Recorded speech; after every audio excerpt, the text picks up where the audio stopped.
I want to share something with you that I tell both my daughters and my clients. It's about how much more brightly you shine when you add more facets to yourself.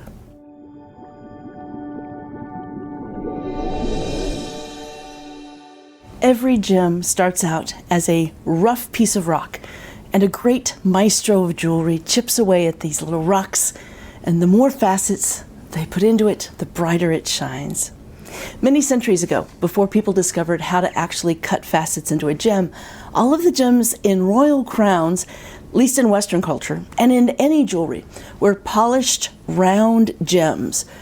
If you look at the crowns in medieval times and all of the jewels, when you look at them and they're really brightly colored, they're really pretty, but they're just little round half spheres. And it wasn't until the 15th century that jewelers started cutting facets into them. But once they did, the gems really came to life. By the 17th century, faceted gems were the mainstream. So, see, you always learn something new when you're watching my videos. All right, so one of the reasons that diamonds are considered the top of the line in gemstones is not only because they're the hardest gem, but also, as a clear stone, they represent every color combined. And when they shine, they sparkle with every brilliant color in the rainbow. So the moral of the story, and there is a moral, is that every one of us is like a gem, and sure, a diamond in the rough is way too trite to even mention here, so I won't. But the more facets that you put into yourself, the more skills you add to your arsenal, the more feathers in your quill, the brighter you're going to shine. Let's apply this concept to your career, and to a job search, and even to your life in general. Consider a facet to be a new skill, a new experience, maybe a new achievement in an area that you haven't performed in before. Maybe a facet could be reading a new book to up-level the skill set in an area you're already good at, like sales or operations, or a specific industry, like subject matter expertise or people leadership. And when you add facets to you as a person, you become infinitely more valuable and attractive to your target audience, which is going to be the employer, the hiring manager that you want to spend the next few years with. And when my team and I start the creation process of the new personal brands for our clients, like resumes, LinkedIn profiles, we're looking at all of the different facets of that person and how it relates to the job that they're wanting in the future. And it's important to note that it's not focused on the jobs they've held in the past.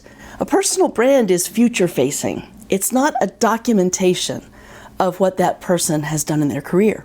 Instead, it's an interpretation of what they've done and a translation of how it will help them in their future goals. Now, let's talk about you. As you're putting together the strategy for creating your next job opportunity, I want you to consider how many different facets you have in the gem that is your career. And if there are certain facets that are missing in order to make it a brilliantly cut diamond, then make it a goal to add those facets to your experience or to your achievements or to your skill sets.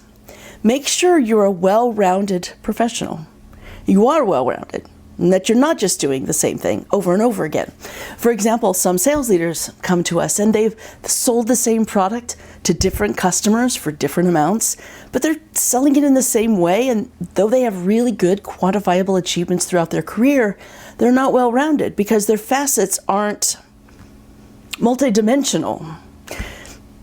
If you find yourself doing the same thing over and over again, at least take some time to dissect how you've done it and try to document the different facets of each achievement. Taking the sales example, for instance, did you make a sale because of a deep relationship you built? Or a different sale because you were fearless in opening doors in high-level decision makers like C-suite executives? Did you save a customer that was ready to go to the competition?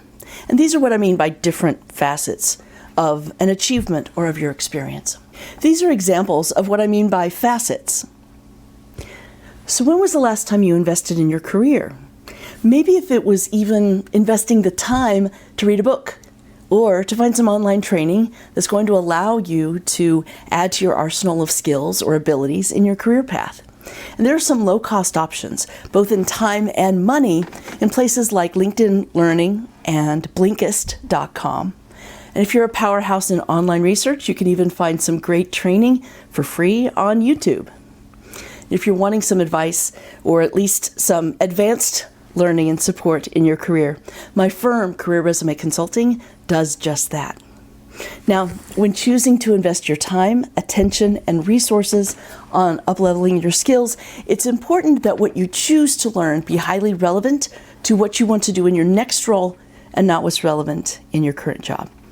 You're going to be infinitely more attractive to your employer if you can show how well-rounded you are as a professional, because it gives your next boss the confidence and security of knowing that no matter what's thrown at you as far as a difficult obstacle or very ambitious target, that you'll be able to overcome that challenge or meet that objective 110% of the time. So what kind of facets can you add to yourself today or this week or this month in order to shine more brightly? And on the surface, that may sound really super trite, but it's something that I live by, and it has served our clients very well. I'm Tammy Kabell with Career Resume Consulting, and thanks for watching. Bye now.